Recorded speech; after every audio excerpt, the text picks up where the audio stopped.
Right. I forgot. She exclaimed, rummaging through her small bag to pull out a white envelope. What's this? It's a letter I got from Grandma. She told me to read it in secret, away from Caleb.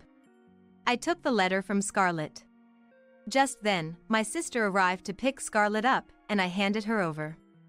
After saying goodbye to Scarlett, I quietly opened the letter. Glancing over it casually, I was shocked. What? You're kidding, right?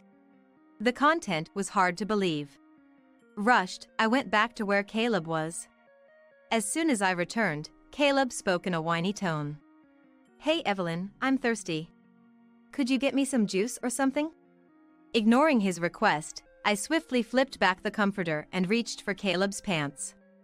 What? Evelyn? Without hesitation, I pulled down his pants. What the heck are you doing all of a sudden? Caleb yelled, hastily trying to pull his pants back up. I sighed at the unfolding scene. Looks like Mom's prediction was right. Hey! What's the deal with suddenly pulling down someone's pants? Are you taking advantage of my inability to move? That's awful, isn't it? Caleb looked up at me, perplexed. Indeed, it was wrong to do it without saying anything. But without that, I wouldn't have been able to confirm it. My name is Evelyn, 32 years old.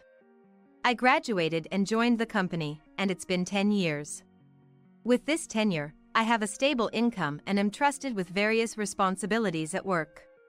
I've been leading a fulfilling life, but there was one worry. It's about my husband, Caleb, whom I've been married to for 5 years.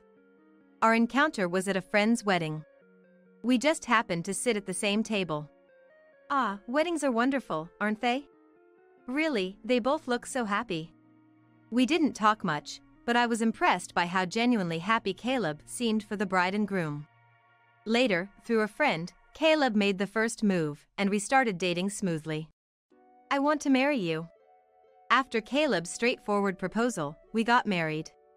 The surprise came later. What? You've been divorced before? And you have a child? Yeah, and, you see, my ex-wife is demanding child support. Despite his divorce, his ability to genuinely celebrate others' weddings was, in a way, impressive. About the child support, isn't it just better to pay it? That's part of being a father, right? No, the thing is, I'm out of money this month. What? I had a sneaking suspicion that Caleb's income wasn't great.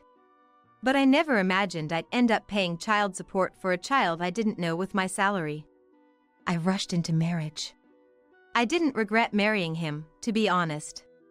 But the real issue was Caleb's carelessness with money and his failure to see the problem. I quit my job again. He'd say with a nonchalant smile, time and time again. You quit.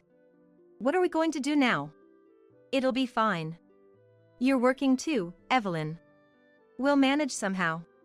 He was the definition of relying on others. I didn't want him to depend on my money. Did he marry me for my money?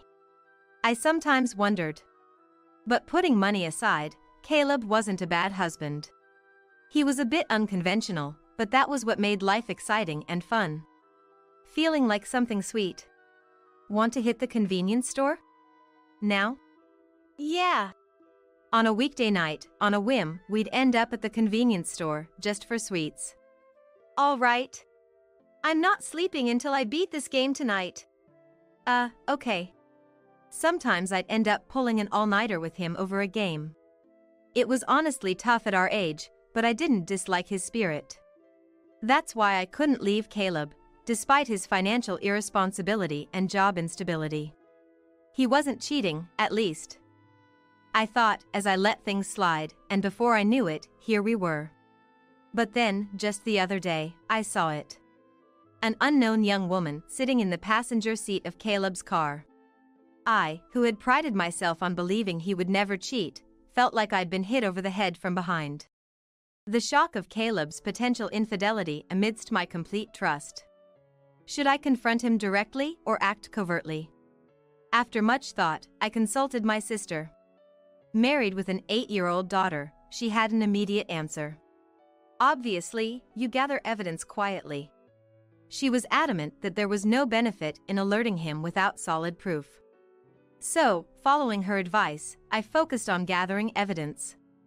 Eventually, it became clear that Caleb was frequently seeing a woman. Her name is Abigail.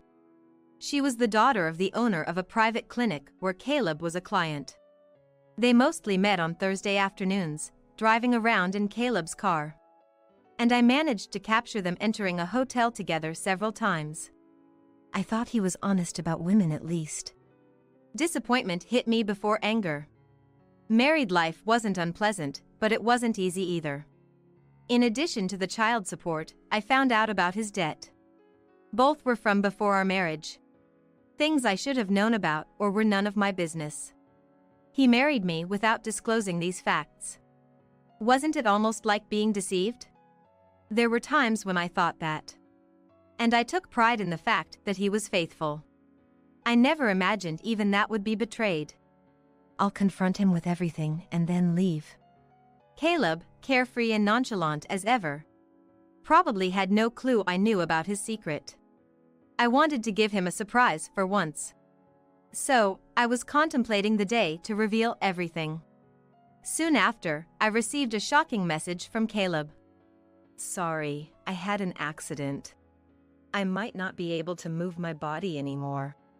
I left work immediately and rushed to the hospital Caleb had mentioned.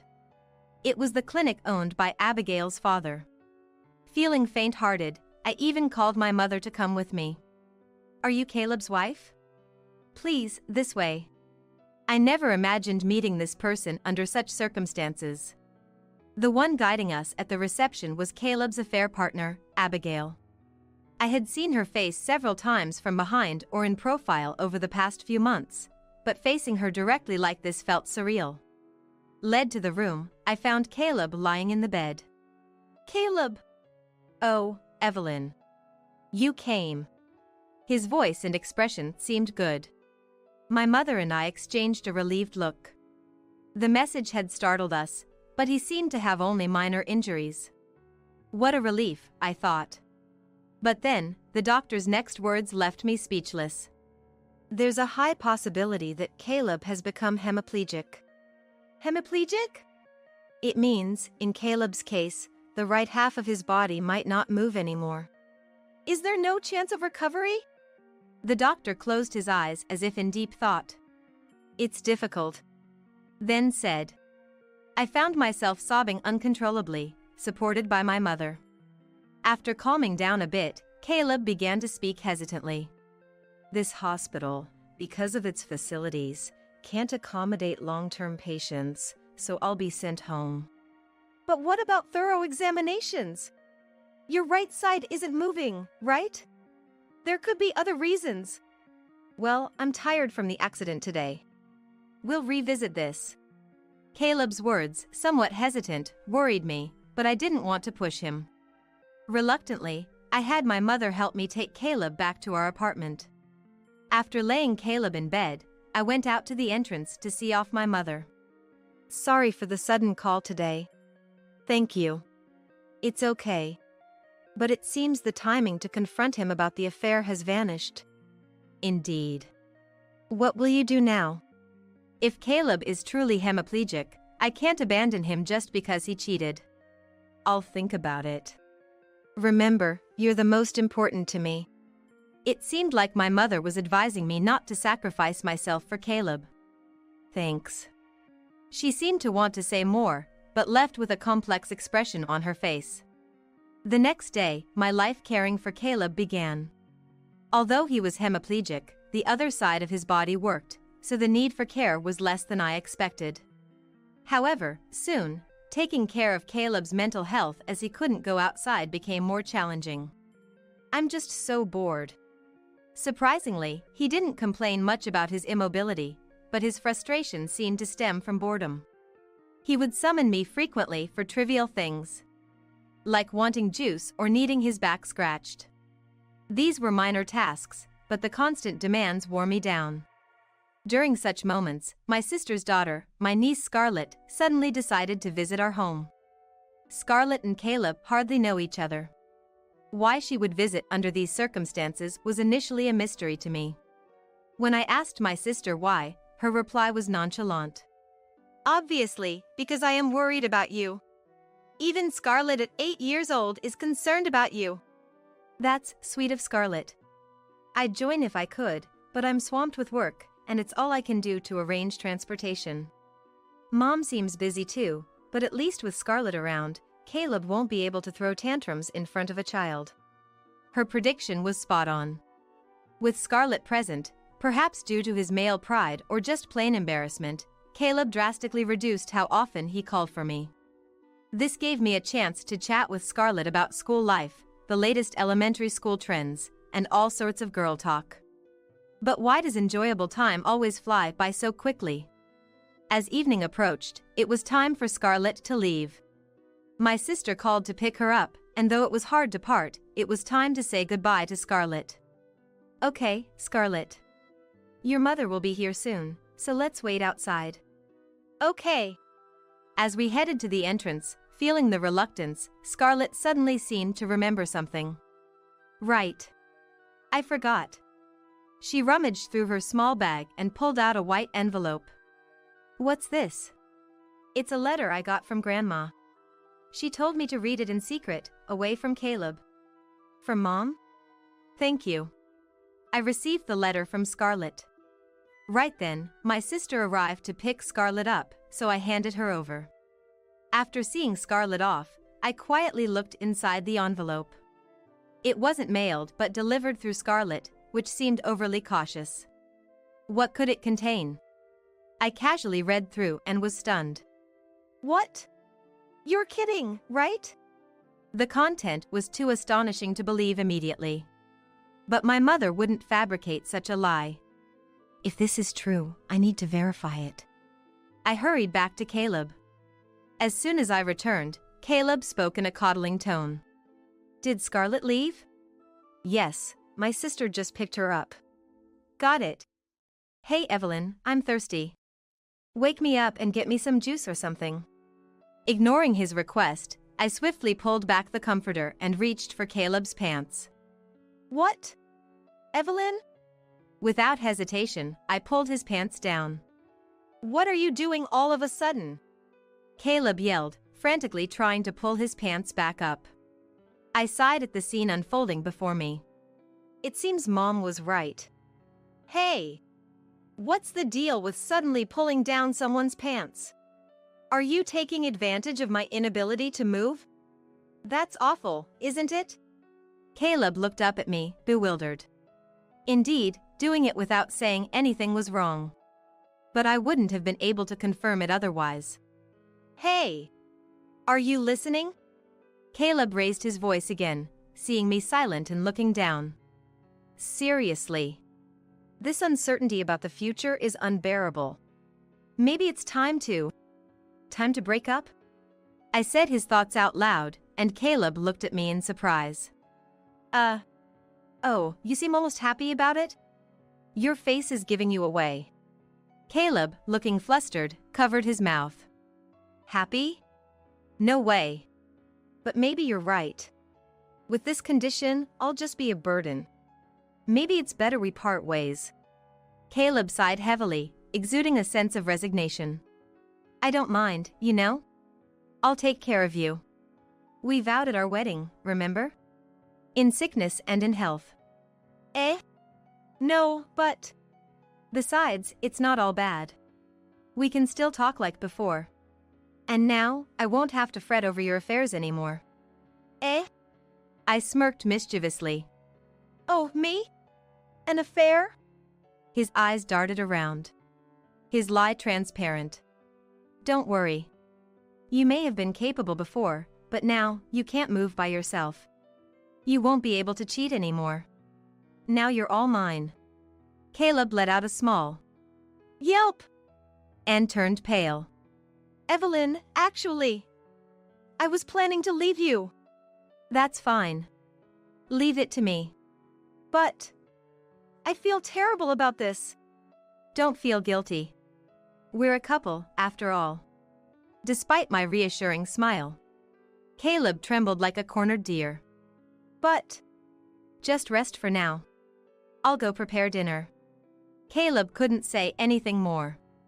I left the room. Certainly, I'd cornered Caleb. He'd surely take some action.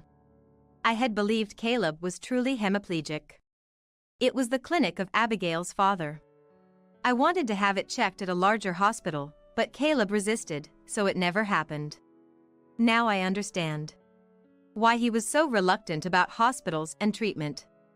Immediately after leaving the room, I listened at the door. I'd left it slightly ajar, so Caleb wouldn't notice. I couldn't see inside, but I could hear everything Caleb did. Help! I'm in trouble! Soon, I heard him speaking to someone.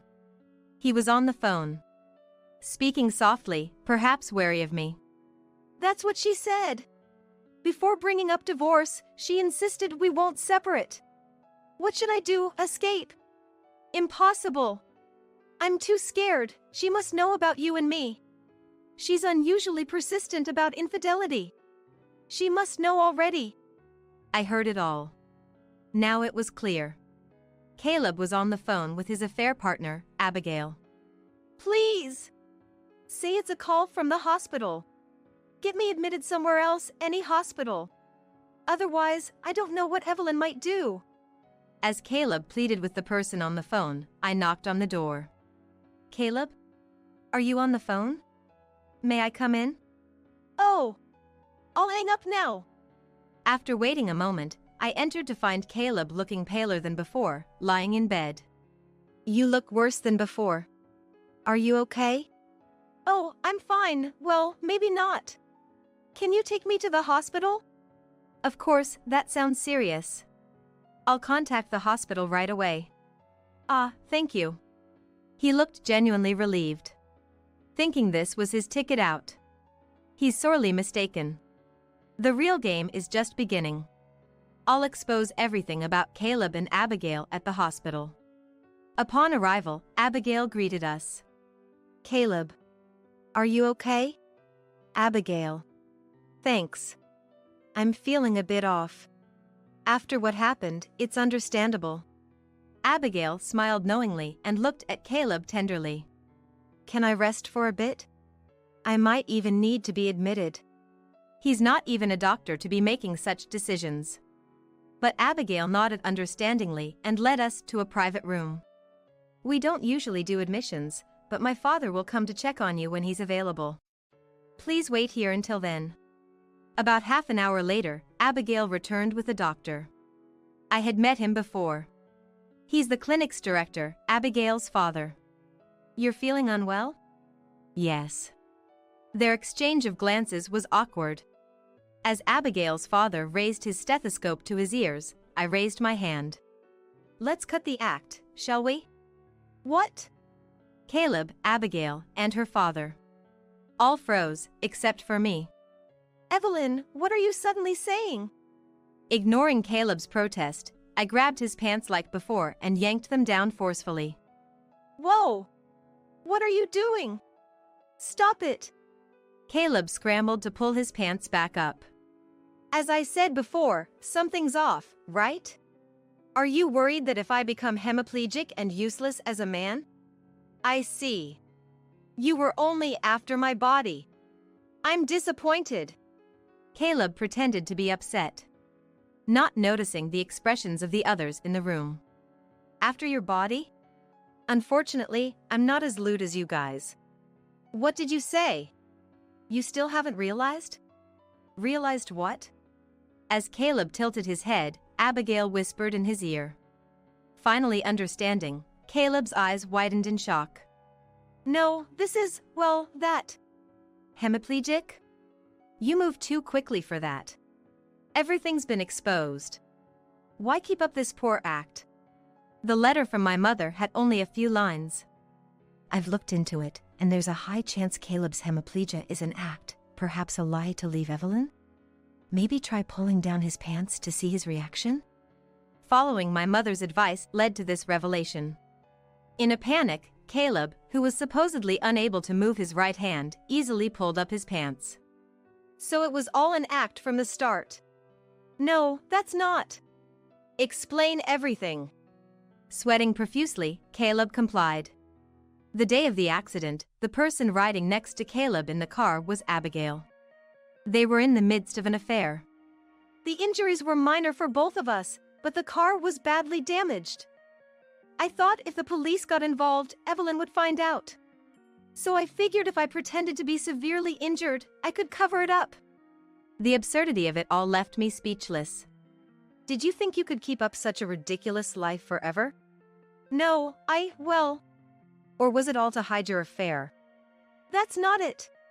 Before Caleb could respond, Abigail interrupted. Caleb was just trying to spare you the pain of a breakup. After all, finding out about an affair during a drive would be humiliating.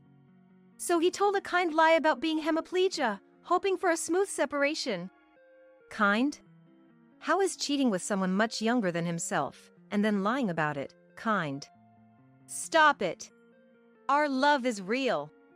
Abigail said this proudly, but Caleb, shrinking in the background, looked like his elaborate lie had caught up to him. Is that so? Then you should have been upfront about it. Right, Abigail's father? Abigail's father flinched. His forehead glistened with more sweat than Caleb's. The moment I realized the hemiplegia was a lie, I had a lot to say to you. Me? What might that be? Abigail's father looked at me with a forced smile. Perhaps he couldn't abandon his daughter. I felt sorry for him, but as a doctor, he did something he shouldn't have done. I guess you just listened to your daughter's pleas, but how did you feel watching me break down in tears? Don't you have any professional pride? Wasn't it empty to go as far as forging a medical report? Abigail's father seemed to catch his breath. He began to speak, carefully choosing his words. That wasn't forgery. It was a diagnostic error. How could such an obviously healthy man be mistakenly diagnosed as hemiplegia? He probably wanted to insist it was a mistake, not malicious forgery. Well, as for me, it doesn't really matter. Fortunately, I have relatives in both the medical and legal fields, so I'll be consulting with them. What? You can't. Abigail's father's complexion changed. Understandably so. For a private practitioner, reputation and client reviews are crucial. If it became known that he dirtied his hands as a doctor just to unite his daughter with her affair partner, the clinic's reputation would undoubtedly hit rock bottom. Please, have mercy. There's no mercy here. I'll have my lawyer discuss the details with you later. Since Caleb seems to be in...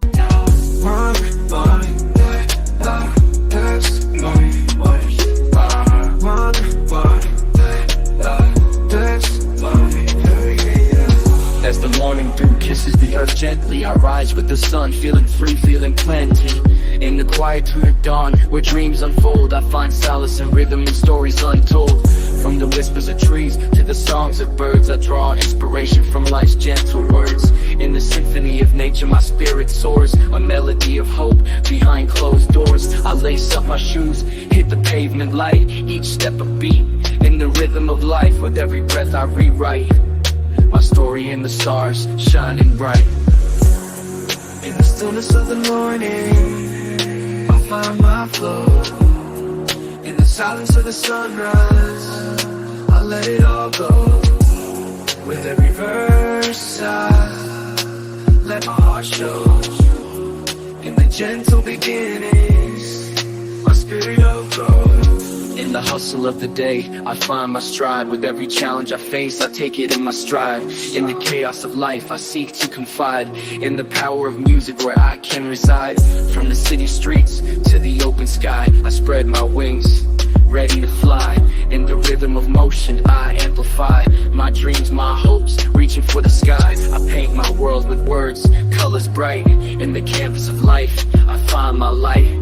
With every rhyme, I ignite a fire within, burning bright. In the stillness of the morning, I find my flow. In the silence of the sunrise, I let it all go. With every verse I let my heart show. In the gentle beginnings, my spirit will grow. So here I stand, in the twilight's embrace, a storyteller in this fast space. With every word I speak, I trace my journey, my truth, leaving a trace.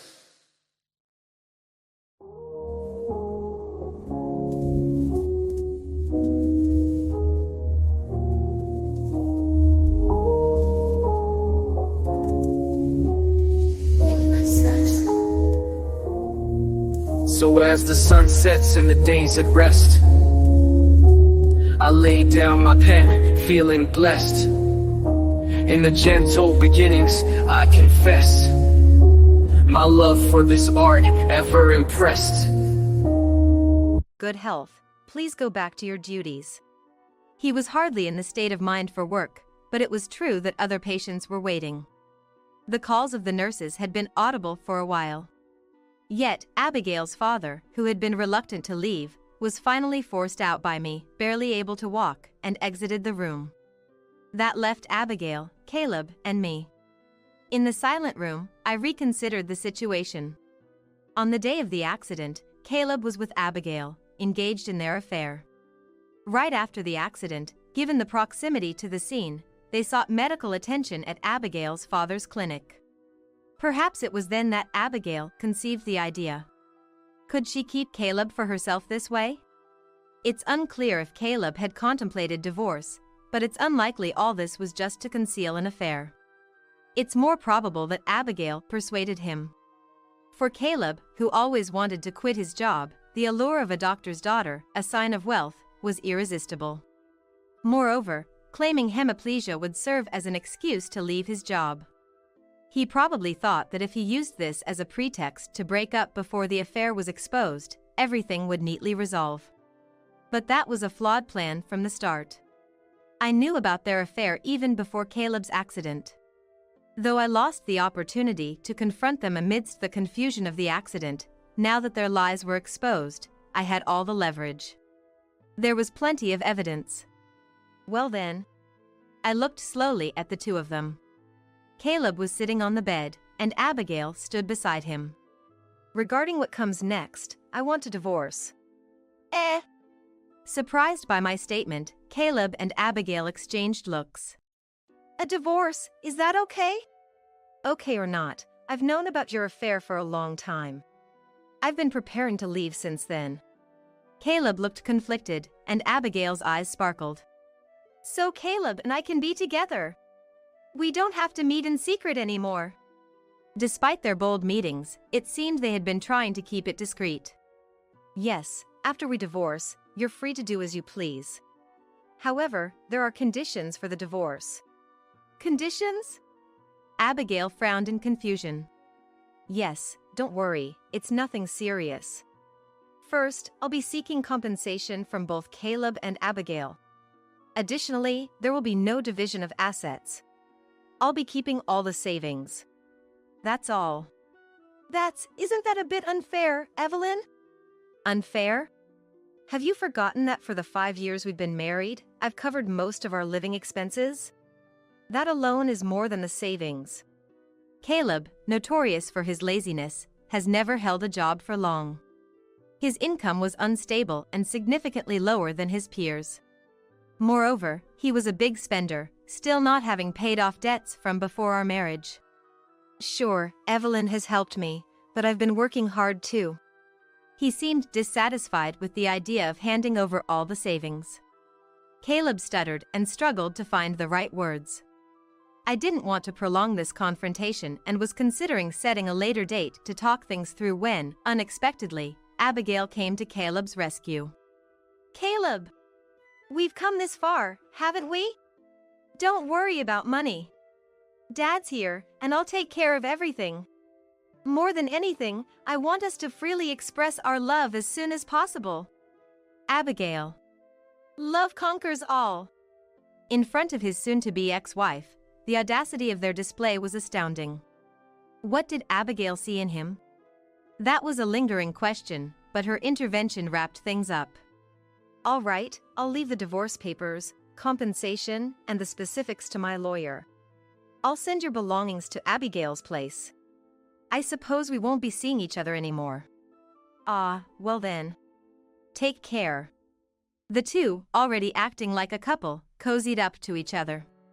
I remembered something I had almost forgotten to mention. Oh, right. Don't forget to keep up with the child support payments. And try to at least make the interest payments on your debt. Abigail looked up at Caleb, standing beside her, in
disbelief.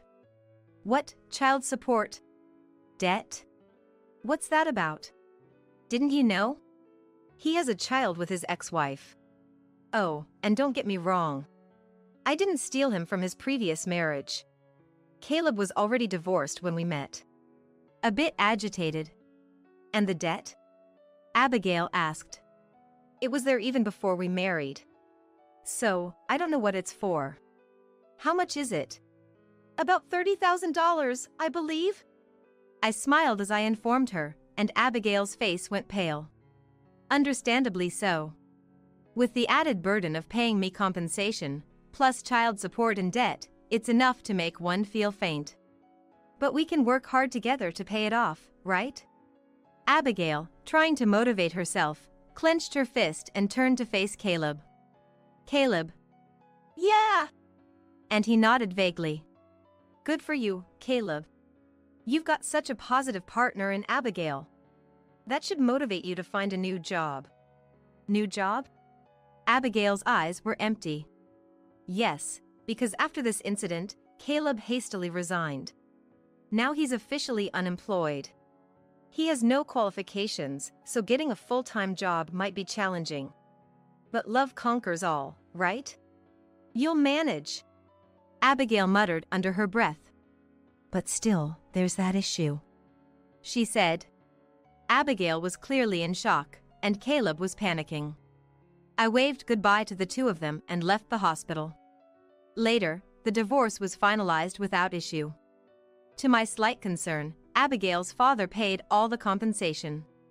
Probably fearing that I might spill everything. Considering the potential fallout if this incident became public, he probably thought it was a small price to pay. This cleared all obstacles for Caleb and Abigail. However, they didn't remarry immediately. Caleb was pushing for it. Right away. But, well, maybe. Abigail was hesitating. Furthermore, the two of them were constantly fighting, with Caleb never finding a job and Abigail reluctant to make their relationship official. Even if you think someone is your destiny, it's understandable to hesitate when faced with such a hopeless case. In my situation, by the time I realized everything, I had already grown too attached to Caleb. If it wasn't for that, I would have left him much sooner. Thanks to all this, I'm now enjoying a peaceful life for the first time in a while. At first, I thought I might feel lonely. Caleb, despite his many problems, was good at entertaining and pampering people. But once he was gone, I realized how much more comfortable life could be. No more sudden demands for sweets, no more all-night gaming sessions. Some might find that exciting, but it was too much for my 30s body. Now I can take care of myself, live each day with ease, and not always on the edge. No more stretching beyond my limits.